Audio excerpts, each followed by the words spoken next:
ফিরতে দুইটি শব্দের জিকির করুন, সম্পদের অভাব হবে না।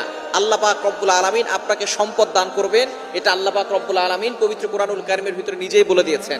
সুতরাং আমরা অনেকেই অভাবের ভিতরে আছি, অনেকেই কষ্টের ভিতরে আছি, অনেকেই দুঃখ কষ্টের ভিতরে জর্জরিত, অনেকে ঋণের বোঝা নিয়ে দুশ্চিন্তার ভিতরে আছেন, টেনশনের ভিতরে আছেন। যত ধরনের টেনশন আছে, যারা ফ্রাস্ট্রেটেড পিপল, তাদের জন্য এই দুইটি আমলের কথা বলবো। আমি নিজে করে উপকার পেয়েছি, যাদেরকে এই আমলগুলো বলেছি তারাও অনেকটা উপকার পেয়েছে, এবং নবীজি সাল্লাল্লাহু আলাইহি সাল্লাম নিজেই কথা জানিয়ে দিয়েছেন উপকারের কথা। আল্লাহ পাক রব্বুল আলামিন নিজে বলে দিয়েছেন। আপনি চলতেছেন ফিরতেছেন, ওযু ছাড়াও আপনি আমলগুলো করতে পারবেন। একেবারে সহজ দুইটি আমল। নাম্বার 1, এক নাম্বার আমল হচ্ছে ইস্তেগফার।